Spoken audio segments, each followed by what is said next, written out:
Assalamualaikum warahmatullahi wabarakatuh. Kembali lagi di kelas desain grafis. Oke, bersama saya Pandi Pranoto.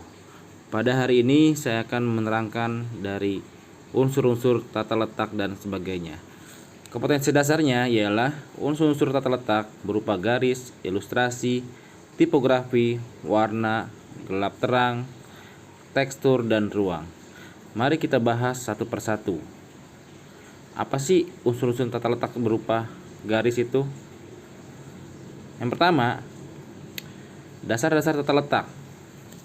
Jadi kalian harus tahu di tata letak harus mempunyai dasar-dasar tata letak, yang artinya sebuah karya desain merupakan susunan dari unsur-unsur desain terdiri dari bagian-bagian terpisah.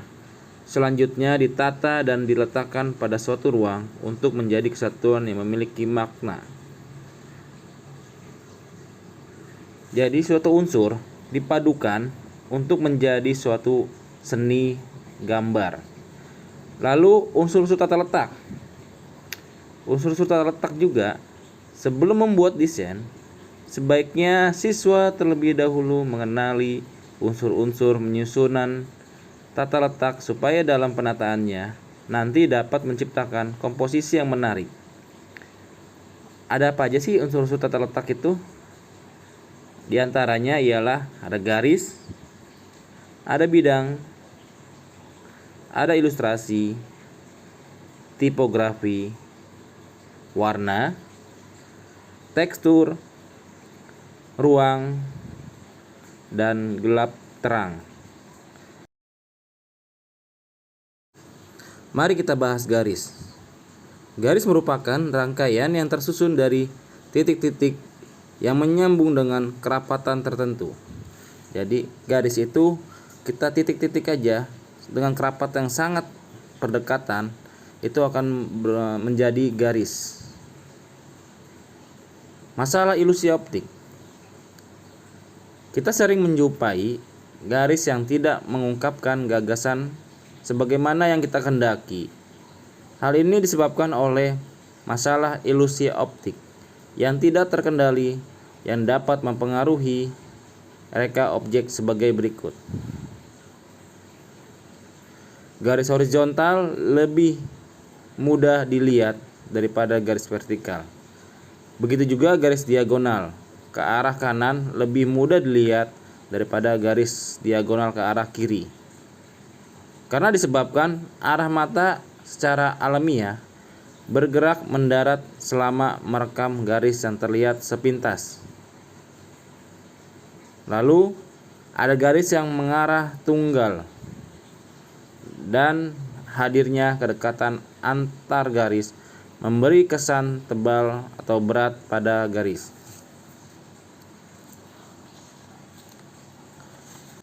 Oke, kita bahas pada garis yang mengarah tunggal. Garis yang mengarah tunggal dilihat mata cenderung memperpanjang arah garis tersebut karena disebabkan oleh pandang rekam mata. Oke, hadirnya kedekatan antar garis membuat kesan tebal atau berat pada garis. Hal ini disebabkan oleh terpadunya efek sinar getaran pandangan pada tiap garis. 2. Macam-macam garis. Penggunaan garis sering dipakai pada awal proses pembentukan suatu karya desain, yaitu sketsa. Garis dapat dibagi menjadi sebagai berikut. Ada garis ilmiah, ada garis buatan, ada garis linier atau garis nyata, garis semu. Kita bahas satu-satu. Garis ilmiah merupakan garis cakrawala alam yang dapat dilihat sebagai batas antara permukaan laut dan langit. Oke, paham ya? Garis buatan terdiri beberapa garis. Yang pertama, garis yang sengaja dibuat. Contohnya ialah garis hitam pada gambar ilustrasi untuk menciptakan bentuk figur. 2. Garis yang tidak disengaja dibuat. Timbul karena tercipta dan dua bidang dengan warna yang berbeda. Lalu garis linier atau garis nyata. Garis yang dihasilkan melalui goresan tangan manusia bisa berwujud tapi tidak berbentuk. Contohnya yaitu garis geometrik. Apa sih garis geometrik? Garis geometrik itu ialah garis yang dibuat oleh goresan tangan manusia dengan menggunakan alat bantu seperti penggaris, jangka, atau sejenisnya yang menggambarkan sifat tepat, jelas, dan pasti.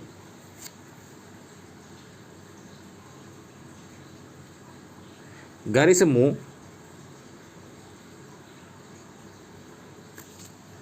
Garis yang timbul dari kesan yang kita tangkap. Garis yang secara nyata sebenarnya dilihat tidak ada, namun kehadirannya atau keadaannya bisa dirasakan dengan perasaan hati. Garis struktural atau garis pengikat.